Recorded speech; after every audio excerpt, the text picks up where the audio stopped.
அடாப்ஷனுக்கு தான் போக முடியும், இல்லை டோனர் அணுக்களால் தான் அவங்களால கருத்தரிக்க முடியும் அப்படின்ற வந்து ஒரு கான்செப்ட் இருந்தது. இப்போ அதெல்லாம் மீறி அவங்களோட ஓன் அணுக்கள் ஏசோஸ்பெர்மியா அணுக்களே இல்லாதவங்களுக்கு கூட மைக்ரோ சர்ஜரி மூலமாக ஆண்களுக்கு வந்து ஸ்பெர்ம்ஸ் வந்து இருக்கிறதுன்றதை ட்ரை பண்ண முடியும். அவங்களோட ஓன் அணுக்கள்லேயே கருத்தரித்து பேஷண்ட்ஸ் வந்து அவங்களோட ஓன் பயாலஜிக்கல் சைல்டை அவங்க வந்து அடைய முடியும்.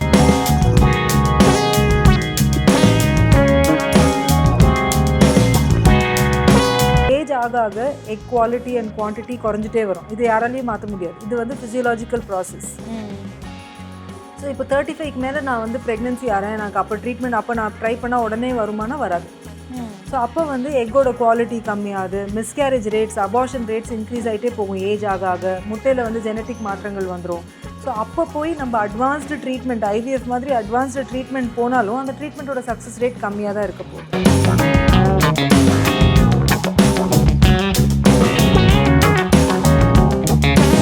35 இயர்ஸ்க்குள்ளே கல்யாணம் ஆயிடுச்சு அப்படின்னா அவங்க வந்து எல்லாமே நார்மலாக இருக்குதுன்னு தெரிஞ்சுக்கிட்டு 1 இயர் நேச்சுரலாக ட்ரை பண்ணிவிட்டு ப்ரெக்னென்சி வரலைன்னா உடனே டாக்டரை வந்து கன்சல்ட் பண்ணணும்.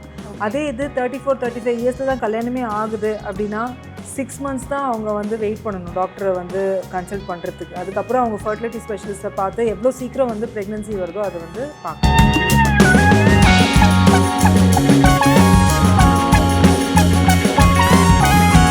பண்ணுறேன் அவங்களுக்கு வந்து ஒரு 6 சின்ன முட்டைகள் தான் தெரியுது. இந்த ஏஎம்ஹெச்ன்னு சொல்கிறது 0.8 இல்லை 1 தான் இருக்குது அப்படின்னா இந்த பேஷண்ட்டுக்கு நான் ஐவிஎஃப் தான் சஜஸ்ட் பண்ணுவேன். கல்யாணம் ஆகி 1 இயர் 1.5 இயர்ஸ் தான் ஆகுது அப்படின்னாலும் ஐவிஎஃப் தான் சீக்கிரம் போகணும். ஏன்னாக்கா உங்களோட எக்ஸ் இப்போவே கம்மியாக இருக்குது. இப்போ நீங்கள் வந்து அட்வான்ஸ் ஃபர்டிலிட்டி ட்ரீட்மெண்ட்டை டைரெக்டாக எடுக்கலைன்னா உங்களோட ஓன் முட்டைகளில் கருத்தரிக்கிறது ப்ராப்ளம் ஆகிடலாம்.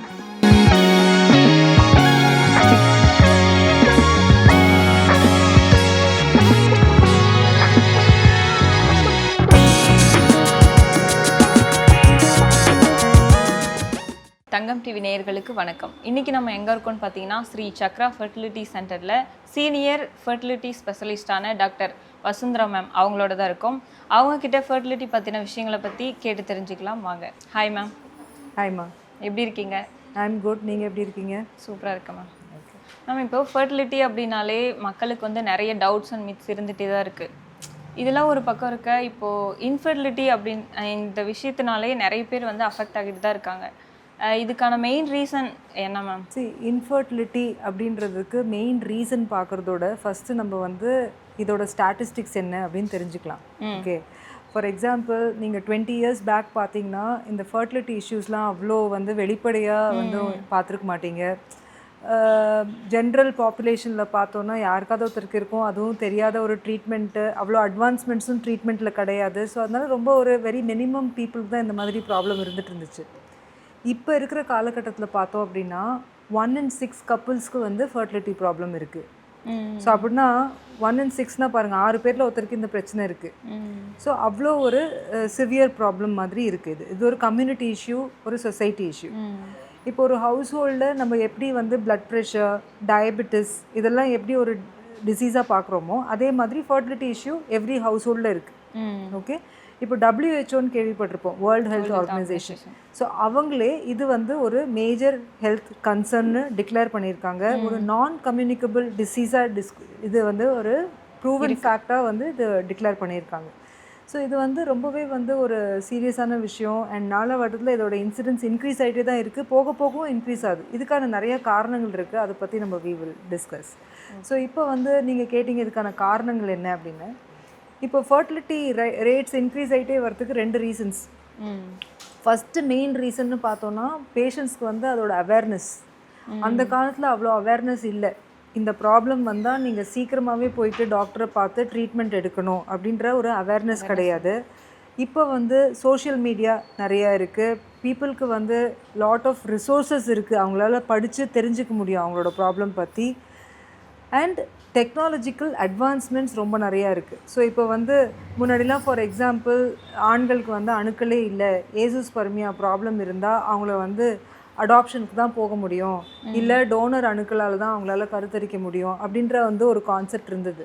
இப்போ அதெல்லாம் மீறி அவங்களோட ஓன் அணுக்கள் ஏசோஸ்பெர்மியா அணுக்களே இல்லாதவங்களுக்கு கூட மைக்ரோ சர்ஜரி மூலமாக ஆண்களுக்கு வந்து ஸ்பெர்ம்ஸ் வந்து இருக்கிறதுன்றதை ட்ரை பண்ண முடியும். அவங்களோட ஓன் அணுக்கள்லேயே கருத்தரித்து பேஷண்ட்ஸ் வந்து அவங்களோட ஓன் பயாலஜிக்கல் சைல்டை அவங்க வந்து அடைய முடியும். ஸோ நிறைய டெக்னாலஜிக்கல் அட்வான்ஸ்மெண்ட்ஸும் வந்துருச்சு, பேஷண்ட்ஸோட அவேர்னஸும் வந்ததுனால இந்த ப்ராப்ளம் வந்து நிறைய சர்ஃபேஸ் ஆகுது. இது ஒன்று. ரெண்டாவது, எதனால் இந்த ப்ராப்ளம் இன்க்ரீஸ் ஆகிட்டு இருக்குன்னா, இது ஒரு ஸ்பெக்ட்ரம், இது ஒரு காம்பினேஷன் ஆஃப் திங்ஸ். ஒன்று வந்து lifestyle issues. Some things நம்ம சேஞ்ச் பண்ண முடியும், சிலது நம்மளால் சேஞ்ச் பண்ண முடியாது. ஸோ லைஃப் ஸ்டைல் ப்ராப்ளம்ஸ் அப்படின்னு பார்த்தோன்னா, இப்போ நிறையா பேரோட லைஃப் ஸ்டைலே டிஃப்ரெண்ட்டாக இருக்குது. ஃபார் எக்ஸாம்பிள், எங்கிட்ட நிறையா கப்புள்ஸ் வருவாங்க, அவங்க வந்து ஒரு ஃபாரின் கம்பெனிக்கு ஒர்க் பண்ணுறாங்க, யூஎஸ் கம்பெனி, யூகே. ஸோ அவங்களோட ஷிஃப்ட் டைமிங்ஸ்க்கு பேஸ் பண்ணி தான் அவங்கள வந்து ஒர்க் பண்ண வேண்டிய ஒரு சூழ்நிலை. ஸோ நைட்டு வந்து நமக்கு வந்து நைட் டைம் ஃபுல்லாக அவங்க ஒர்க் பண்ணுறாங்க, டே டைம் ஃபுல்லாக தூங்குறாங்க. அண்ட் ஹஸ்பண்ட் அண்ட் ஒய்ஃப்க்கு இந்த டைம் லைன்ஸ் வந்து மேட்ச் ஆகிறது கிடையாது. ஸோ அதனால அவங்களுக்கு கரெக்டாக அந்த கருத்தரிக்க வேண்டிய ஃபர்டைல் விண்டோன்னு சொல்லுவோம், அந்த டைமில் அவங்களால வந்து செக்ஷுவல் இன்டர்கோர்ஸ் வச்சுக்க முடியல. ஸோ இதனால ப்ரையாரிட்டிஸ் சேஞ்ச் ஆகுது, அவங்களோட லைஃப் ஸ்டைல் சேஞ்ச் ஆகுது, ஸ்லீப் பேட்டர்ன் சேஞ்ச் ஆகுது. ஸோ இது வந்து ஒரு பேசிக்காக ரெகுலராக அந்த ஸ்லீப் ரிதமும் ரொம்ப இம்பார்ட்டண்ட். அது ரீப்ரொடக்டிவ் ஹார்மோன்ஸையும் ஒரு சிறுநிலையில் வைக்கும். ஸோ இது வந்து ரொம்ப ஒரு சிம்பிளான விஷயம்னு நினைக்கிறோம், பட் அதுவே நம்மளால் பண்ண முடியல. ஸோ இதனால கூட அவங்களுக்கு வந்து ஃபர்டிலிட்டி வந்து டிலே ஆகுது. ரெண்டாவது, இப்போ பார்த்தோன்னா நிறைய பேர் வந்து வெயிட் பண்ணி கல்யாணம் பண்ணிக்கிறாங்க. யாருமே வந்து ஒரு 30 வயசுக்குள்ளே கல்யாணம் பண்ணிக்கிறதுல இப்போ இருக்கிற ஒரு சுச்சுவேஷனில் அவங்க என்ன பார்க்குறாங்க, எனக்கு கரியர் கோல்ஸ் இருக்குது, நான் இதை முடிச்சிடுறேன், எனக்கு நிறைய ஃபேமிலி கமிட்மெண்ட்ஸ் இருக்குது, எனக்கு ஃபினான்ஷியல் இண்டிபெண்டன்ஸ் வேணும். ஸோ இதெல்லாம் முடிச்சுட்டு நான் அதுக்கப்புறமா வந்து எனக்கு வந்து மேரேஜ் பண்ணிக்கிறேன். இல்லை மேரேஜ் பண்ணிகிட்ருக்கிறவங்களே என்ன சொல்கிறாங்கன்னா, எனக்கு இப்போ I am not ready, mentally not ready, financially not ready, நான் அப்புறமா வந்து குழந்தை பெற்றுக்கிறதுலாம் பற்றி அப்புறமா யோசிக்கிறேன். ஸோ அப்படின்ற போது என்ன ஆகுது, முன்னாடிலாம் இந்த 20 to 30 இயர்ஸ்க்குள்ளே கல்யாணம் நடந்து அதுதான் prime reproductive age group. So இப்போ வந்து அந்த ஏஜ் குரூப்பே ஷிஃப்ட் ஆகி 35க்கு மேலே தான் கல்யாணமே பண்ணிக்கிறாங்க. இல்லை கல்யாணம் பண்ணவங்களும் 35க்கு மேலே நான் குழந்தை பெற்றுக்கிறேன், எனக்கு வேணுங்கப்போ பெற்றுக்கிறேன்னு நினைக்கிறாங்க. பட் இது வந்து ஆக்சுவலி வெரி கவுண்டர் ப்ரொடக்டிவ். இது என்னென்னா, அந்த பயாலஜிக்கல் கிளாக் வந்து ஷிஃப்ட் ஆகிடுது. ஏஜ் ஆக எக் குவாலிட்டி அண்ட் குவான்டிட்டி குறைஞ்சிட்டே வரும். இது யாராலையும் மாற்ற முடியாது, இது வந்து ஃபிசியலாஜிக்கல் ப்ராசஸ். ஸோ இப்போ 35க்கு மேலே நான் வந்து ப்ரெக்னென்சி ஆகிறேன், எனக்கு அப்போ ட்ரீட்மெண்ட் அப்போ நான் ட்ரை பண்ணால் உடனே வருமானா வராது. ஸோ அப்போ வந்து எக்கோட குவாலிட்டி கம்மியாகுது, miscarriage rates, abortion rates increase ஆகிட்டே போகும். ஏஜ் ஆக முட்டையில் வந்து ஜெனட்டிக் மாற்றங்கள் வந்துடும். ஸோ அப்போ போய் நம்ம அட்வான்ஸ்டு ட்ரீட்மெண்ட், ஐவிஎஃப் மாதிரி அட்வான்ஸ்டு ட்ரீட்மெண்ட் போனாலும் அந்த ட்ரீட்மெண்ட்டோட சக்ஸஸ் ரேட் கம்மியாக தான் இருக்க போகுது. ஸோ அதனால் இது வந்து ஒரு ஏஜ் ஃபேக்டர் வந்து ரொம்பவே ஒரு முக்கியமான விஷயம். ஸோ அதனால எப்போவுமே வந்து என்ன அட்வைஸ் பண்ணுறோம் அப்படின்னா, 35 இயர்ஸ்க்குள்ளே கல்யாணம் ஆயிடுச்சு அப்படின்னா அவங்க வந்து எல்லாமே நார்மலாக இருக்குதுன்னு தெரிஞ்சுக்கிட்டு 1 இயர் நேச்சுரலாக ட்ரை பண்ணிவிட்டு ப்ரெக்னென்சி வரலைன்னா உடனே டாக்டரை வந்து கன்சல்ட் பண்ணணும். அதே இது 34-35 இயர்ஸில் தான் கல்யாணமே ஆகுது அப்படின்னா 6 months தான் அவங்க வந்து வெயிட் பண்ணணும் டாக்டரை வந்து கன்சல்ட் பண்ணுறதுக்கு. அதுக்கப்புறம் அவங்க ஃபர்டிலிட்டி ஸ்பெஷலிஸ்ட்டை பார்த்து எவ்வளோ சீக்கிரம் வந்து ப்ரெக்னென்சி வருதோ அதை வந்து பார்க்கணும். ஸோ இது ரொம்ப இந்த 2 life style and age factor நான் வந்து ரொம்ப ஹைலைட் பண்ணணும்னு. அப்போ அந்த ஏஜ் வந்து பொண்ணுங்களுக்கு என்ன ஏஜுக்குள்ளே மேரேஜ் பண்ணால் கரெக்டாக இருக்கும் மேம்? ஸோ அதுதான் நான் சொன்னேன் இல்லையா, அந்த பயாலஜிக்கல் கிளாக்குன்னு சொல்கிறது வந்து வித்தின் 35ன்னு சொல்கிறோம். பட் 28 to 32 இயர்ஸ்க்குள்ளே அந்த ரீப்ரொடக்டிவ் பொட்டென்ஷியல்ன்றது மேக்ஸிமம் குழந்தை பிறக்கிறதுக்கான ஒரு பாடியில் இருக்கிற ஹார்மோன்ஸ் எல்லாமே கோஆப்ரேட் பண்ணும். So as early as possible கல்யாணம் ஆனவொடனே ட்ரை பண்ணுறது பெட்டர், பிஃபோர் 32 இயர்ஸ் பெட்டர். இப்போ என்னென்னா, இப்போ அவேர்னஸ் ஜாஸ்தியாக இருக்கிறதுனால பீப்புள் வந்து கல்யாணத்துக்கு முன்னாடியே எனக்கு எல்லாம் கரெக்டாக இருக்கா, ஆண்கள் வந்து எனக்கு ஸ்பெர்ம் கவுண்ட் நார்மலாக இருக்கா, என்னோட எக் ரிசர்வ் நார்மலாக இருக்கான்ற அளவுக்கு அவங்களுக்கு அவேர்னஸ் வந்து டெஸ்ட் பண்ணிக்க வந்துட்டாங்க. ஸோ அந்த மாதிரி இருக்கும்போது சில பேர் என்ன ஒரு அட்வான்ஸ்டாக யோசிக்கிறது வந்து இது கரெக்டாக தவறான்றது வேறு லெவல் ஆஃப் டிஸ்கஷன். என்ன யோசிக்கிறாங்கன்னா, நான் வந்து என்னோடய எக்கை ஸ்டோர் பண்ணிக்கிறேன், சோஷியல் எக் ஃப்ரீசிங் அப்படின்னு சொல்கிறாங்க. அதாவது இளம் வயதுலேயே இப்போ செலிப்ரிட்டிஸ்லாம் வந்து எக்கை ஸ்டோர் பண்ணி வச்சுக்கிறாங்க இல்லையா. அதுக்கப்புறம் நீங்கள் கேட்பீங்க 40 வயசில் இல்லை 38 வயசில் அவங்களுக்கு குழந்தை பிறக்குது அப்படின்னா, இதெல்லாம் அவங்களோட யங் ஏஜ்லேயே இந்த எக்கை வந்து ஸ்டோர் பண்ணி வச்சுப்பாங்க.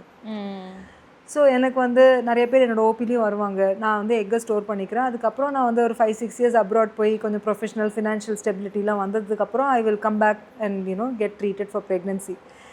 See, this is an option. Technological advancements இருக்குது, this is an option for people who are okay to use. But இதுதான் ஒரு நார்மல்ஸியாக ஆகணுமா அப்படின்னா that is wrong. You should give time for natural conception and we wish that everybody gets a natural pregnancy. Even though I'm a fertility specialist, my happiness is extreme when a person conceives naturally. ஐவிஎஃப்ல pregnancy வந்தால் சந்தோஷம், but natural ப்ரெக்னென்சியில் வர சந்தோஷம் வந்து it's like very very different. நார்மலாக வந்து இந்த இன்ஃபர்டிலிட்டினால வந்து பொண்ணுங்களுக்கு மட்டும்தான் இதில் அப்படின்ற மாதிரி ஒரு மித்து இருக்குது. இது உண்மையா அப்படின்றது ஒரு கொஷின் மார்க்கும் இருக்குல்ல. இது ஜென்ஸ்க்கு இதில் எந்த சம்மந்தமும் இல்லைன்ற மாதிரி நார்மலாக எல்லாருமே அப்படி தான் திங்க் பண்ணுறாங்க. இது எந்த அளவுக்கு உண்மை மேம்? ஃபர்டிலிட்டி இஷ்யூ அப்படின்னாலே ஃபஸ்ட்டு நம்ம வந்து ஐ வுட் சே இன்ஃபர்டிலிட்டி வந்து ஆண்களுக்கும் பெண்களுக்கும் சரிசமம் உள்ள ஒரு டிசீஸ், ஒரு ப்ராப்ளம். இதை வந்து இந்தியாவில் அண்ட் டிஃப்ரெண்ட் பார்ட்ஸ் ஆஃப் இந்தியாவில் there is lot of social stigma. So social ஸ்டிக்மானா என்ன? எல்லாருமே வந்து இதை வந்து ஒரு ஜென்ரலாகவே வந்து பெண்கள் தான் வந்து முன்னில் நின்று அவங்க தான் ஃபஸ்ட்டு ட்ரீட்மெண்ட் போகணும். ஸோ சில சமயம் வந்து அவங்க வீட்டிலேருந்து அந்த ஒய்ஃபு, அவங்க அம்மா அண்ட் மாமியார் இவங்க தான் வருவாங்க ஃபஸ்ட்டு கன்சல்டேஷனுக்கு. இதெல்லாம் ஒரு 5-6 இயர்ஸ் முன்னாடி. ஸோ இவங்க வந்தாங்கன்னா அவங்களுக்கு வந்து எங்கள் பையனுக்கு எல்லாம் நல்லா தான் இருக்குது, பொண்ணை பாருங்கள், அவங்கள வந்து இவ்வளோ நாளாச்சு கல்யாணம், ஒரு மாதம் கூட தீட்டு தள்ளி போனதில்லை. ஸோ அந்த மாதிரி அவங்கள ஒரு லேடியை சென்டர்படுத்தி தான் திஸ் திங். இப்போது ஸ்டாட்டிஸ்டிக்ஸ் படி பார்த்தா 30% வந்து லேடிஸோட ரீசன்ஸ், 30% வந்து ஆண்களுக்கான ஒரு ப்ராப்ளம், 30 to 35% வந்து அன்எக்ஸ்பிளைன்டு. எல்லாமே நார்மலாக இருக்கும், ரீசன்ஸ் தெரியாது என்ன ப்ராப்ளம்னு சொல்லிட்டு. And over the last 10 years மேல் infertility is on the rise. ஆண்களோட இஷ்யூஸ் வந்து it's on the rise. Whatever reason you say, maybe smoking, maybe drug abuse or obesity, lifestyle factors, இல்லை just environmental பொல்யூஷனே இருக்கலாம், அவங்க வேலை பண்ணுற ஒரு என்விரான்மெண்ட்டே இருக்கலாம், ஃபேமிலியலாக இருக்கலாம். So many things. ஸோ இது வந்து டெஃபினட்டாகவே it is a common problem. And husband and wife வந்து ஒரு யூனிட்டாக ஃபங்க்ஷன் பண்ணால் தான் இது வந்து ஃபர்டிலிட்டியில் சக்ஸஸ் ரேட்டுன்றது வரும். ரெண்டாவது ஆஸ்பெக்ட் என்ன அப்படின்னா, ஹஸ்பண்ட் அண்ட் ஒய்ஃப் சேர்ந்து வந்தால் தான் இந்த ஜேர்னியோட சக்ஸஸ் ரேட்ஸு, என்ன மாதிரி ட்ரீட்மெண்ட் பண்ணால் சக்ஸஸ் ரேட் வரும், எவ்வளோ எக்ஸ்பென்சஸ் ஆகும், இதுக்கு மென்டலி அவங்க ப்ரிப்பேர் ஆகிறதுக்கும் இமோஷ்னலி ப்ரிப்பேர் ஆகிறதுக்கும் இது ஈஸியர். இது வந்து எல்லாமே ஃபேமிலி மெம்பர்ஸும் இன்வால்வ் வராங்க நம்ம இருக்கிற இதில். ஸோ அதனால் எல்லாருக்குமே வந்து என்ன ட்ரீட்மெண்ட் பண்ணுறோம், இதனால் அவுட்கம் என்ன, யாருக்கு ப்ராப்ளம், எப்படி நம்ம இதை அப்ரோச் பண்ணணுன்றது ஒரு கிளியர் கட்டாக ஐடியா வேணும். And definitely both men and women have similar percentage of problems. So இது வந்து ஒரு இண்டிவிஜுவலாக ட்ரீட் பண்ண முடியாது, it is always a couples problem. Okay. ரொம்ப நாளாகவே இப்போது அதாவது இந்த இன்ஃபர்டிலிட்டினால் பாதிக்கப்பட்டிருப்பாங்க இல்லையா, அவங்களுக்கான அந்த ட்ரீட்மெண்ட் ஐவிஎஃப் அந்த ட்ரீட்மெண்ட் பண்ணுறதுக்கு ரொம்பவே யோசிக்கிறாங்க. அது எந்த அளவுக்கு முக்கியம் மேம், இம்பார்ட்டண்ட்டாக இருக்குது? ஓகே. ஸோ இன்ஃபர்டிலிட்டி ட்ரீட்மெண்ட்னா இப்போ ஐவிஎஃப் இல்லை இக்ஸி சொல்கிறோம், ரெண்டுமே வந்து டெஸ்ட் டியூப் பேபி தான். ஸோ சில பேர் வந்து சீக்கிரமாகவே வந்து அவங்க ஐவிஎஃப் நான் அட்வைஸ் பண்ணால் ஆக்செப்ட் பண்ணிப்பாங்க. அவங்களுக்கு வந்து கிளியராக எக்ஸ்பிளைன் பண்ணணும், நீங்கள் எதுக்காக ஐவிஎஃப் போகிறீங்க, இதனால ரீசன்னால இப்போ அவங்களுக்கு ஒய்ஃப்க்கு ஏஜ் ஆகிடுச்சு, இல்லை எக் ரிசர்வ் கம்மி ஆகிடுச்சு, இல்லை ஆண்களுக்கு வந்து அவங்களோட அணுக்கள் வந்து ரொம்ப கம்மியாயிடுச்சு, இல்லை வேறு ஏதாவது அவங்களுக்கு மெடிக்கல் ப்ராப்ளம்ஸ் இருக்குது, அதனால அவங்களோட ஃபர்டிலிட்டி ரேட் சீக்கிரமாகவே குறையிறதுக்கான வாய்ப்பு இருக்குது. ஸோ இந்த மாதிரி ரீசன்ஸ், இல்லை அன்எக்ஸ்பிளைன்ட் இன்ஃபர்டிலிட்டி, அவங்களுக்கு வந்து ஐயுஐன்னு சொல்கிற சில ட்ரீட்மெண்ட் பண்ணி அது சக்ஸஸ் ரேட் வராத அவங்க நெக்ஸ்ட் லெவல் ஐவிஎஃப் ட்ரீட்மெண்ட்டுக்கு போக முடியாது இருக்கும். ஸோ என்ன ரீசன்றதை வந்து கிளியர் கட்டாக எக்ஸ்பிளைன் பண்ணி சொன்னோன்னா மோஸ்ட் ஆஃப் த டைம்ஸ் அந்த கப்புள் வந்து they understand, family members also understand and they go for treatment. But சில பேருக்கு வந்து என்ன தாட் ப்ராசஸ்னால், நேச்சுரலாக நிற்கட்டும், எனக்கு வந்து ஐவிஎஃப் போகிறதுல விருப்பம் இல்லை, ஐவிஎஃப் வந்து ரொம்ப எக்ஸ்பென்சிவ், எங்களால் வந்து அஃபோர்ட் பண்ண முடியாது, சாதாரணமாக வந்து ஐவிஎஃப் போனால் வந்து ஃபஸ்ட் டைமில் சக்ஸஸ் ஆகாது, 2 தடவை ஆகும், அதுக்கப்புறம் ரொம்ப வந்து எங்களுக்கு இதுவாகிடும். நிறைய பேர் எங்களோட வந்து ஃப்ரெண்ட்ஸ் வந்து பண்ணாங்க, ரிலேட்டிவ்ஸ் வீட்லேயே ஏதாவது வந்து ஒரு பேட் எக்ஸ்பீரியன்ஸ் இருக்கும், இல்லை அவங்க க்ளோஸ் ஃப்ரெண்ட் ஏதாவது பண்ணியிருப்பாங்க, இல்லை மிஸ்கேரேஜ் ஆகிருக்கும். ஸோ இந்த மாதிரி ஒரு பேக்கேஜோடு வரவங்க தான் ஃபஸ்ட் டைமே வந்து ஐவிஎஃப் சொல்லும்போது தே கேனாட் அக்செப்ட். இதையும் எப்படி அவங்கள வந்து இமோஷ்னலாக ரெடி பண்ணணும் அப்படின்னா, we at Sri Chakra Fertility we have a holistic team. Okay. So holistic டீம்னா என்ன, இப்போ டாக்டர் வந்து பேஷண்ட் வந்து என்னை பார்க்க வராங்க, என்னை பார்க்க வரும்போது நான் அவங்கள டீட்டெயில்டாக எவாலுவேட் பண்ணி என்ன ப்ராப்ளம், ஓகே உங்களுக்கு ஐவிஎஃப் போகணும், but I know they are not mentally prepared, அவங்க இப்படிலாம் கேள்வி. ஸோ அப்போ வந்து புரிய வைக்கணும், வெயிட் பண்ணுறதுனால பெனிஃபிட்ஸ் வர்சஸ் ரிஸ்க் என்ன. எந்த ட்ரீட்மெண்ட்டுக்கும் 100% சக்ஸஸ் கிடையாது. ஐவிஎஃப் ட்ரீட்மெண்ட் போனாலும் 50 to 60% தான் சக்ஸஸ் வரும். பட் நீங்கள் வெயிட் பண்ணி சப்போஸ் எக் ரிசர்வ் பார்டர் லைனில் இருக்குது, இல்லை அணுக்களோட அளவு கம்மியாக இருக்குது, இது இன்னொரு 1 இயர் 2 இயர்ஸ்க்கு அப்புறம் நான் எனக்கு ப்ரெக்னென்சி வரல, நேச்சுரலாக ட்ரை பண்ணி ப்ரெக்னென்சி வரலன்னா நான் ஐவிஎஃப் போய்க்கிறேன் அப்படின்னா, அந்த 2 இயர்ஸ்க்கு அப்புறம் இந்த ப்ராப்ளம் இன்னும் சிவியர் ஆயிடுச்சுன்னா ஐவிஎஃப்ல கிடைக்க வேண்டிய அந்த 50 to 60% சக்ஸஸ் அப்போ கிடைக்காது. அப்போ அந்த சக்ஸஸ் ரேட் 40% 30% ஆகிடும். ஸோ நீங்கள் ஒரு எக்ஸ் அமௌண்ட் ஐவிஎஃப்ல ஸ்பெண்ட் பண்ணுறீங்க அப்படின்னா அந்த எக்ஸ் அமௌண்ட் 50 to 60% கிடைக்கிற டைமில் ட்ரை பண்ணுங்கள். வெயிட் பண்ணி அந்த ப்ராப்ளம் காம்ப்ளெக்ஸ் ஆனதுக்கப்புறம் ட்ரை பண்ணும்போது நீங்கள் போடுற பைசாக்கும் உங்களுக்கு வந்து கஷ்டமாக இருக்குது, சக்ஸஸ் ரேட்டும் கம்மியாகுது. ஸோ இதை வந்து பேலன்ஸ் பண்ணுறதுக்காக ஒரு ஃபினான்ஷியல் கவுன்சிலர் இருக்காங்க. எமோஷ்னலி இந்த ஸ்ட்ரெஸ், ஃபேமிலி பேக்ரவுண்ட், சொசைட்டி, சில பேர் நிறைய ப்ராப்ளம்ஸோடு இருப்பாங்க. அவங்க ஊருக்கே போக மாட்டாங்க. நான் உண்மையாக போனால் குழந்தையோட தான் போவேன், ஃபங்க்ஷன்ஸ் அட்டன் பண்ண மாட்டாங்க. நிறையா வந்து emotionally females suffer a lot. So அதனால அவங்களுக்கு வந்து ஒரு ஹோலிஸ்டிக்காக சைக்கலாஜிக்கல் கவுன்சிலர் வச்சு எப்படி ஸ்ட்ரெஸ்ஸை குறைக்கிறது, ரெப்பிட்டேட்டிவ் கவுன்சிலிங் நடக்கும். நானும் வந்து நிறையா அவங்களுக்கு பிக்சர்ஸ், இமேஜஸ், ஃபோட்டோஸ், இந்த ப்ராசஸ்னால் என்ன, அவங்களுக்கு புரிகிற லாங்குவேஜில், புரியலன்னா நான் திருப்பி டைம் கொடுத்து அவங்களுக்கு எக்ஸ்பிளைன் பண்ணி இதை ரீஇன்ஃபோர்ஸ் பண்ணும்போது புரிஞ்சுப்பாங்க. சில பேர் வந்து ஒரு பிரேக் எடுத்துகிட்டு வருவாங்க, பட் திருப்பி வருவாங்க. they'll understand and they'll come back. So it depends on how holistically we approach this whole process. Dietitian இருக்காங்க. ஸோ dietitian will give, இப்போ வந்து ஹோலிஸ்டிக்காக டயட்லேயும் எப்படி அவங்களோட ஸ்பெர்ம் கவுண்ட்டு, எக் கவுண்ட்டு, எப்படி இந்த ப்ரெக்னென்சியை நேச்சுரலாக வந்து வரத்துக்கான எல்லா டயட்ஸும் கூட வி கிவ். ஸோ இது ஹோலிஸ்டிக்காக அப்ரோச் பண்ணும்போது it is very good. And we also have andrology services. Male doctor வருவார், மேல் வந்து எக்ஸாமினேஷன் அண்ட் ஹோலிஸ்டிக்காக வந்து மென்னையும் கேர் பண்ணுறதுக்கான facility, everything is under one roof. So that way we are able to give quality of care. உலகளவில் என்ன quality கொடுக்குறோமோ எல்லாமே we are able to give for our patients. Okay ma'am. இப்போ இந்த ட்ரீட்மெண்ட்டுக்கு வந்து எந்த ஸ்டேஜுக்கு மேலே இந்த ட்ரீட்மெண்ட் எடுக்கலாம் அப்படின்ற ஒரு இது ப்ரிஃபர் பண்ணுவீங்க நீங்கள்? ஓகே, ஸோ இப்போ வந்து யாருக்கெல்லாம் ஐவிஎஃப் போகலாம் அப்படின்ற ஒரு டெசிஷன் மேக்கிங் எப்படி எடுப்போம் அப்படின்னா, இப்போ ஃபஸ்ட்டு நம்ம வந்து அன்எக்ஸ்பிளைன்ட் இன்ஃபர்டிலிட்டி அப்படின்னு சொன்னேன். ஸோ அன்எக்ஸ்பிளைன்ட் இன்ஃபர்டிலிட்டினா மென்னோட செமன் அனாலிசிஸில் கவுண்ட், மோட்டிலிட்டி எல்லாம் நார்மலாக இருக்கும். ஒய்ஃப்க்கு வந்து ப்ராப்பராக ஓவுலேஷன் நடக்கும், அவங்களுக்கு மெடிசின்ஸ்லாம் கொடுத்து எக்கெல்லாம் ரிலீஸ் ஆகும், ஐயுஐ பண்ணுறோம், டியூப்பில் பிளாக் ஒன்றும் இல்லை, யங் ஏஜ், கல்யாணம் ஆகி less than 5 years தான் ஆயிருக்கும். இவங்களுக்கு வந்து ஒரு 3-4 times இந்த ஐயுஐ பண்ணியும் சக்ஸஸ் ரேட் வரல அப்படின்னா we will tell them that it is better. என்ன அன்எக்ஸ்பிளைன் ஃபேக்டர் ஒர்க் ஆகுதுன்னு தெரியல, எக் குவாலிட்டி, ஸ்பெர்ம் குவாலிட்டி, கரு எப்படி ஃபார்ம் ஆகுது, இதெல்லாம் IVF is a test of time. வேறு ஏதாவது ஆப்டிமைஸ் பண்ணணும், சப்போஸ் அவங்க கொஞ்சம் வெயிட் லாஸ் பண்ணணும், இல்லை டயட் மாடிஃபிகேஷன் பண்ணணும் அப்படின்னா அதுக்கு அவங்களுக்கு ஒரு 1 or 2 months கொடுத்துட்டு அவங்கள ஐவிஎஃப் போக சொல்லுவோம். இது ஒரு குரூப் ஆஃப் பேஷண்ட்ஸ். ஓகே. இன்னொரு குரூப் ஆஃப் பேஷண்ட்ஸ் எப்படி அப்படின்னா இந்த டிக்ரீஸ்ட் ஓவேரியன் ரிசர்வ் அப்படின்னு சொல்கிறோம். அதாவது அவங்களோட ஏஜுக்கு தகுந்த முட்டையோட அளவு, ஃபர்டிலிட்டி லெவல் இருக்காது. இது 2 கேட்டகரி ஆஃப் பேஷண்ட்ஸ் இருப்பாங்க. ஒன்று வந்து advance maternal age above 37 years, இன்னொன்று வந்து கொஞ்சம் ஏஜ் கம்மியாக இருக்கிறவங்களுக்கும் எக் ரிசர்வ் கம்மியாக இருக்கலாம். இது எப்படி தெரிஞ்சுப்போம் அப்படின்னா அவங்களுக்கு வந்து பீரியட் வர டைமில் 2nd day 3rd dayல வெஜனா மூலமாக டிரான்ஸ்வெஜனல் ஸ்கேனுன்னு பண்ணுவோம். அதில் 2 ஓவரிலையும் சின்ன முட்டைகளோட அளவு, அதுக்கு பேர் ஆண்ட்ரல் ஃபாலிக்கல் கவுண்ட்டுன்னு இருக்குது. அந்த ஏஎஃப்சி கவுண்ட் எப்படி இருக்குது அப்படின்றத ஸ்கேன் மூலமாக பார்த்தாலே ஒரு 28 வயசுக்கு இருக்க வேண்டிய எக்ஸ் இருக்கா இல்லையான்றது ஒரு ஐடியா வந்துடும். 35 வயசில் அவங்களுக்கு இருக்க வேண்டியது இருக்கான்றது ஒரு ஐடியா வந்துடும். We have certain calculation. So அந்த ஏஎஃப்சி நார்மலாக இருக்குது, ஏஎஃப்சி கம்மியாக இருக்குது, ரொம்ப அதிகமாக இருக்குது. ஸோ 3 கேட்டகரி ஆஃப் பேஷண்ட்ஸ் இருக்காங்க. ஒன்று நார்மல் ரிசர்வ் பேஷண்ட்ஸ், ஒன்று வந்து டிக்ரீஸ்ட் ஓவேரியன் ரிசர்வ், ஒன்று வந்து ஹைப்பர் ரெஸ்பான்ஸ் ஆர் பிசிஓடின்னு கேள்விப்பட்டிருப்பீங்க. ஸோ அந்த மாதிரி பேஷண்ட்ஸ் இருப்பாங்க. இதை வந்து நம்ம ஏஎம்ஹெச்னு ஒரு டெஸ்ட்டு, ஆன்டி முலேரியன் ஹார்மோன் அப்படின்ற ஒரு பிளட் டெஸ்ட் மூலமாக அவங்க ஏஜுக்கு தகுந்த எக் ரிசர்வ் எப்படி இருக்குன்றதை 2த்தையும் ஸ்கேன் அண்ட் ஏஎம்ஹெச் வச்சு கோரிலேட் பண்ணுவோம். கோரிலேட் பண்ணி ஃபார் எக்ஸாம்பிள் டிக்ரீஸ்ட் ஓவேரியன் ரிசர்வ்னு சொன்னேன். இப்போ ஒரு 28 வயசு இருக்குது. 28 வயசில் நான் ஸ்கேன் பண்ணுறேன், அவங்களுக்கு வந்து ஒரு 6 சின்ன முட்டைகள் தான் தெரியுது.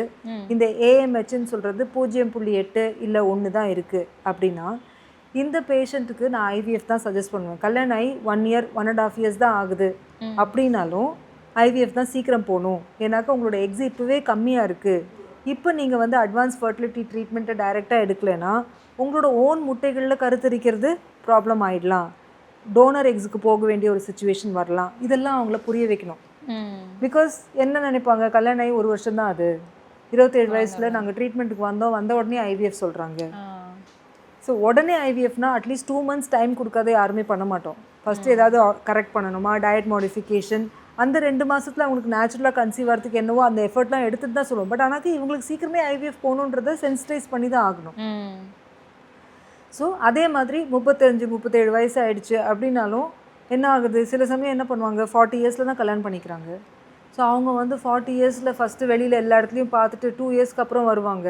வந்துட்டு எனக்கு இப்போ ஐவிஎஃப் போகணும், எனக்கு இப்போ 100% சக்ஸஸ் ரேட் வேணும்னா இது வந்து ஒரு சாதிக்கக்கூடிய ஒரு விஷயம் இல்லை. ஸோ ஏஜ் ஆக ஆக முட்டைகள்லேயும் அதோட மாற்றங்கள் வருது, மிஸ்கேரேஜ் ரிஸ்க் அதிகமாகுது, ட்ரீட்மெண்ட்டோட சக்ஸஸ் ரேட்டும் கம்மியாகுது. ஸோ இதெல்லாம் பேஸ் பண்ணி தான் வந்து ஐவிஎஃப் போகணுன்றது சொல்கிறோம். இன்னொரு கண்டிஷன் என்னென்னா, ஆண்களுக்கு severe low count less than 5 million இருக்குது.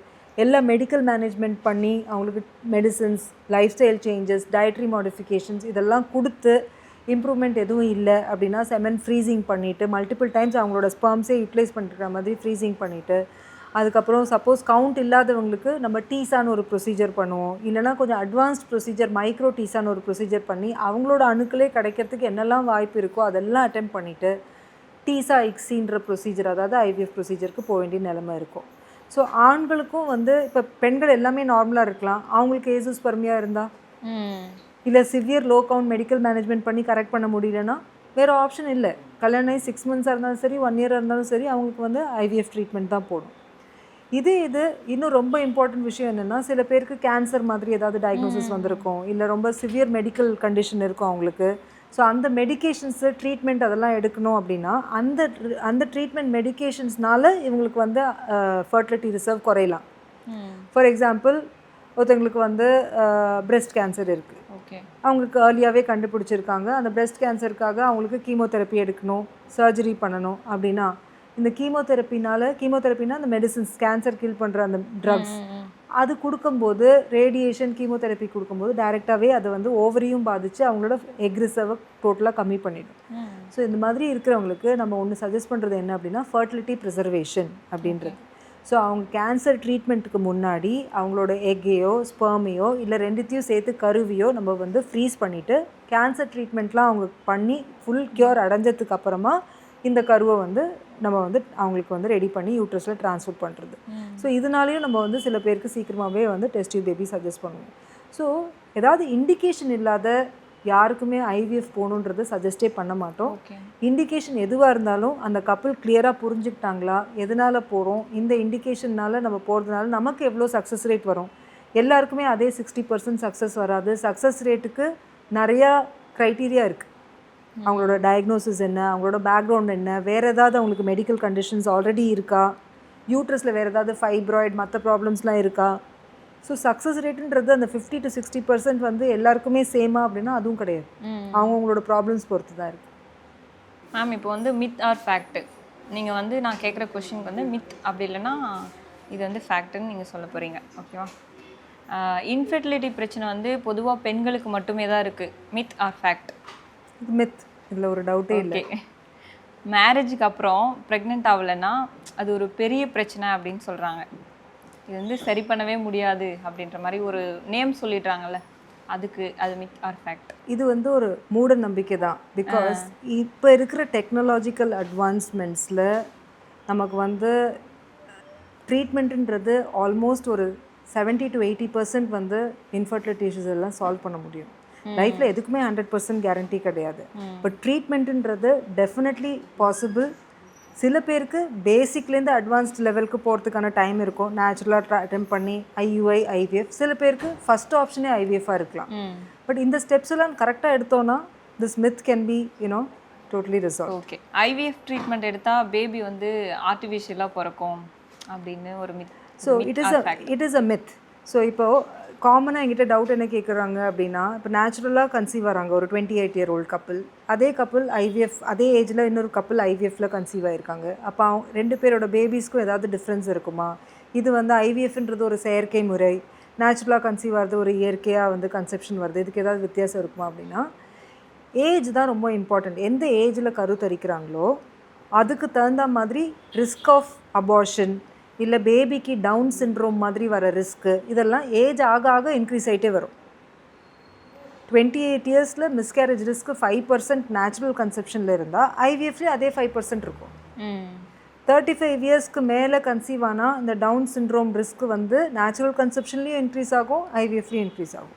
ஸோ ஸ்பெசிஃபிக்காக ஐவிஎஃப்னால இந்த ப்ராப்ளம் அதிகமாக வரும், பேபிக்கு வந்து இந்த ரிஸ்க் அதிகமாக வரும், அந்த மாதிரி கிடையாது.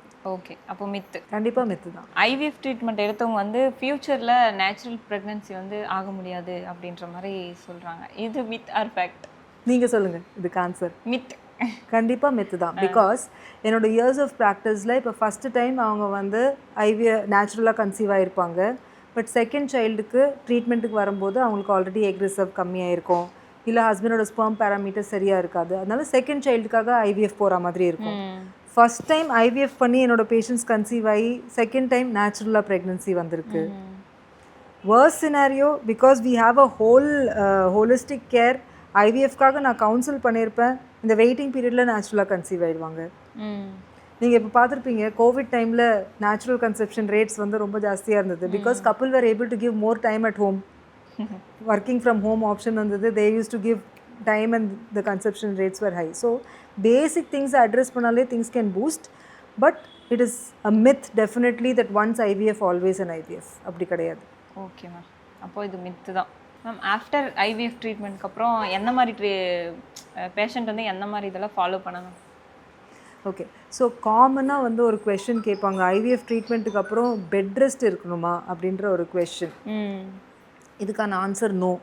இது எழுதி வச்சுக்கணும் எல்லாரும். பிகாஸ் நான் வந்து பெட் ரெஸ்ட் எடுக்க வேண்டாம் அப்படின்னு சொன்னாலும் வீட்டுக்கு போயிட்டு அவங்க ரிலேட்டிவ்ஸு, அம்மா எழுந்துக்காத, இப்படி அசையாத, அப்படி திரும்பாத அப்படின்ற ஒரு பயங்கர ஒரு பயம்.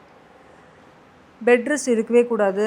யூட்ரஸில் வச்ச கரு இரும்பினாலோ தும்பினாலோ கீழெல்லாம் வராது, ஒன்றும் ஆகாது. ஓகே, யூட்ரஸ் வந்து ஒரு க்ளோஸ்ட் ஸ்பேஸ். ஐவிஎஃப் ட்ரீட்மெண்ட், அதாவது இந்த கரு உள்ளே செலுத்தினதுக்கப்புறம் என்னெல்லாம் பண்ணணும் அப்படின்னா, அவங்களுக்கு கொடுத்த மெடிசின்ஸ் கரெக்டான டைமுக்கு போடணும். ஃபஸ்ட்டு இம்பார்ட்டண்ட் திங் அது. மெடிசின்ஸை ஸ்கிப்பே பண்ணக்கூடாது, கரெக்டான டைமுக்கு போடணும். அவங்களுக்கு வந்து ஃபுட் ஏதாவது ரெஸ்ட்ரிக்ஷன்ஸ் சொல்லியிருந்தோன்னா அந்த ரெஸ்ட்ரிக்ஷன்ஸை ஃபாலோ பண்ணணும். சில பேருக்கு தான் ரெஸ்ட்ரிக்ஷன்ஸ் சொல்லுவோம். அப்படின்னா சில பேருக்கு டயபெட்டிஸ் இருக்கும், சுகர் ப்ராப்ளம் இருக்கும். அவங்களுக்கு நீங்கள் ஸ்வீட்ஸ் எடுத்துக்கூடாது, இந்த ஃப்ரூட்ஸ் எடுத்துக்கலாம், இந்த ஃப்ரூட்ஸ் எடுத்துக்கக்கூடாது. பிபி இருக்கிறவங்களும் ஐவிஎஃப் ட்ரீட்மெண்ட் போயிருப்பாங்க, அவங்களுக்கு சால்ட் கம்மியாக சாப்பிடணும். ஸோ இது மாதிரி பிரச்சனை இருக்கிறவங்களுக்கு தான் சில டயட் ரெஸ்ட்ரிக்ஷன் இது இருக்கும். ஜென்ரலி ஐவிஎஃப் பேஷண்ட்ஸ்க்கு மேஜர் டயட் ரெஸ்ட்ரிக்ஷன்ஸ் இருக்காது. பட் என்னோட காமன் இன்ஸ்ட்ரக்ஷன்ஸ் என்ன, ஐவிஎஃப் பண்ணால் அவுட் சைடில் இந்த ஸ்விக்கி ஜொமேட்டோலலாம் ஆர்டர் பண்ணாதீங்க, ஹோம் குக் ஃபுட்டாக எடுத்துக்கோங்க, சீஸ்னல் ஃப்ரூட்ஸ் அண்ட் வெஜிடபிள்ஸ் எடுத்துக்கோங்க, ஸ்மால் ஃப்ரீக்வெண்ட் மீல்ஸ்டாக ஒரு பேலன்ஸ் டயட்டாக எடுத்துக்கோங்க, ஹைட்ரேட் பண்ணுங்கள், நிறையா வாட்டர் குடிங்க. ஸோ இதெல்லாம் வந்து we will tell. ரெண்டாவது, அவங்க நிறையா இந்த ப்ரீத்திங் எக்ஸசைஸுன்றதை பண்ணணும். டீப் ப்ரீத்திங் எக்ஸசைஸ் பண்ணும்போது அவங்களோட ஸ்ட்ரெஸ், ஆன்சைட்டி லெவல்ஸ் கம்மியாகும், டிஷ்யூவில் ஆக்சிஜனேஷன் இன்க்ரீஸ் ஆகும். ஸோ அதனால அவங்களுக்கு சக்ஸஸ் ரேட் டெஃபினட்டாக இம்ப்ரூவ் ஆகும். வீட்லேயே கொஞ்சம் வந்து வாக்கிங் பண்ண சொல்லுவோம். அவுட் சைட் க்ரௌடட் பிளேஸஸை அவாய்ட் பண்ண சொல்லுவோம். பிகாஸ் இன்ஃபெக்ஷன், இப்போ வந்து மற்றவங்க கிட்டேருந்து அந்த டைமில் இன்ஃபெக்ஷனோ இல்லை ஃபீவர், கோல்ட் காஃப் வந்துச்சுன்னா நமக்கு இன்னும் வந்து ஆன்சைட்டி, இந்த ட்ரீட்மெண்ட் சக்ஸஸ் ஆகுமா ஆகாதா, ஐயோ எனக்கு கோல்டு வந்துச்சு, ஃபீவர் வந்துச்சு. ஸோ அதை அவாய்ட் பண்ணுற வரைக்கும் அவாய்ட் பண்ணலாம். பீப்புள் ஒர்க்குக்கு போகலாமா? டெஃபினட்டாக ஒர்க்குக்கு போகலாம். வீட்லேயே ஒர்க் பண்ணலாமா? ஒர்க் ஃப்ரம் ஹோம் ஆப்ஷன் இருக்கவங்க வீட்லேயே ஒர்க் பண்ணலாமா? பண்ணலாம். ஸ்டெப்ஸ் ஏறலாமா கூடாதா ட்ரீட்மெண்ட் பண்ணதுக்கு அப்புறம் அப்படின்னா, மெதுவாக ஸ்டெப்ஸ் ஏறுறதுனால தப்பு இல்லை. நிறைய பேர் வந்து என்கிட்ட ட்ரீட்மெண்ட் ஆரம்பிக்கிறதுக்கு முன்னாடியே சொல்லுவாங்க, டாக்டர் என்னோடய வீடு 2nd ஃப்ளோரில் இருக்குது, நான் வந்து இந்த கரு வச்சதுக்கப்புறம் இங்கே வீடு பக்கத்துலேயே மாறிக்குவா. எவ்வளோ தான் ஆல்ட்ரு பண்ணுறது, அதெல்லாம் பண்ண தேவையில்லை. அதனால ஒன்றும் ட்ரீட்மெண்ட் சக்ஸஸ் ரேட் கண்டிப்பாகவே குறையாது. அந்த 50 to 60% சான்ஸ் கண்டிப்பாக இருக்கும். அந்த கரு நல்லா இருக்குது, யூட்ரஸில் நல்லா பதிஞ்சிச்சுன்னா, ஸ்டெப்பு ஏறினாலோ இல்லை நம்ம வந்து வீட்டுக்குள்ளேயே நடந்தாலோ எல்லாம் நல்லபடியாக தான் நடக்கும். ஸோ இதெல்லாம் காமன் திங்ஸை வந்து அவங்களுக்கு ரீஅஷ்யூர் பண்ணி அவங்கள வந்து எப்படி ஸ்ட்ரெஸ் ஃப்ரீயாக அந்த பீரியடில் இருக்கணுமோ இதெல்லாம் அட்வைஸ் பண்ணி அனுப்புவோம். Okay ma'am. ஐவிஎஃப் ட்ரீட்மெண்ட் வந்து ரொம்ப பெயினை தரும் அப்படின்றாங்க, சைட் எஃபெக்ட் அதிகமாக வரும் அப்படின்னு ஒன்று இருக்குது, அது myth or fact? Actually I would say it is a myth. Okay. Because first இந்த ட்ரீட்மெண்ட் ப்ராசஸ் பெயின்ஃபுல்லாக அப்படின்னு கேட்டால் it is emotionally painful. So அதனால தான் ஒரு சைக்கலாஜிக்கல் கவுன்சிலிங் இதெல்லாம் வேணும். ஃபினான்ஷியல் ப்ரெஷர், எமோஷ்னல் ப்ரெஷர், இது ரெண்டுமே கிளியர் ஆகிடுச்சுன்னா இன்ஜெக்ஷன்ஸ் எல்லாம் ரொம்பவே வந்து ஃபைன் நீடில் இன்ஜெக்ஷன்ஸ், எப்படி வந்து இன்சுலின் இன்ஜெக்ஷன் போடுறாங்களோ அந்த மாதிரி ஒரு 10 days. அண்ட் எக்கு எடுக்கிற அன்றைக்கி மயக்கம் கொடுத்துட்டு தான் எடுப்போம். So it's totally a pain free procedure. Hospital அட்மிஷன்லாம் கிடையாது. It is a day care process. Morning வந்தால் ஆஃப்டர்நூன் அவங்க வீட்டுக்கு போயிடலாம். ஸோ இது வந்து it's definitely I would say it is a pain free procedure and it is a safe procedure in today's scenario. There is no doubt about it. Okay, இந்த இன்ஃபர்டிலிட்டினால ரொம்ப நாளாக குழந்தை இல்லாமல் இருக்காங்களா, அவங்களுக்கு நீங்கள் பண்ணுற அட்வைஸ், உங்களோட Okay, advice? so I would definitely like to give few tips to all of you. First tip வந்து you identify whether you are a high risk person for infertility. அது எப்படி ஐடென்டிஃபை பண்ணணும் அப்படின்னா, check if you are more than 35 years old. Family history of infertility இருக்கா, ஒபீஸாக இருக்கீங்களா, whether you are having any habits like smoking, drug abuse, whether sexual intercourse ரிலேட்டடாக intimacy ரிலேட்டடாக ஏதாவது issues இருக்கா, ஏதாவது erectile dysfunction or premature ejaculation அந்த மாதிரி problems இருக்கா, ஏதாவது யூட்ரஸில் ஓவரீஸில் ஃபெலோப்பியன் டியூப்பில் ஏதாவது சர்ஜரி நடந்திருக்கா இதுக்கு முன்னாடி, எப்பயாவது ஸ்பெர்ம் அனாலிசிஸ் பண்ணி அதில் கவுண்ட் கம்மியாக இருக்குதுன்னு சொல்லியிருக்காங்களா. ஸோ இந்த மாதிரிலாம் இருந்துச்சு அப்படின்னா நீங்கள் கல்யாணம் ஆகி 1 year கூட வெயிட் பண்ணக்கூடாது. இமீடியட்டாக வந்து ஃபர்டிலிட்டி ஸ்பெஷலிஸ்ட்டை கன்சல்ட் பண்ணி ஃபர்டிலிட்டி ட்ரீட்மெண்ட்டு ஈஸியாக ஸ்டார்ட் பண்ணணும். Plus, always follow a good diet. As far as possible, avoid fast foods and early ready to eat foods. Have seasonal home cooked food. Once in a while you can have a cheat day. Exercise regularly, very very important. நம்மளோட life ஸ்டைலில் நம்ம எக்ஸசைஸுன்ற ஒரு கான்செப்டே many people especially இந்த ஃபர்டிலிட்டியில் ட்ரீட்மெண்ட்டுக்கு வரவங்க இந்த எக்ஸசைஸுன்ற கான்செப்டே வந்து டிஃபிகல்ட்டாக இருக்குது. So start with just simple walking and strength training exercises. These are very very important. And if you are getting married a little later than 35, immediately consult a fertility specialist. And if you have an indication for IVF, please go ahead and do as early as possible. இந்த மாதிரி பண்ணும்போது you can get your own biological child and get good success rates. Okay ma'am, இவ்வளோ நேரமாக உங்களோட கருத்துக்களை பகிர்ந்தமைக்கு நன்றி. Thank you. Thank you.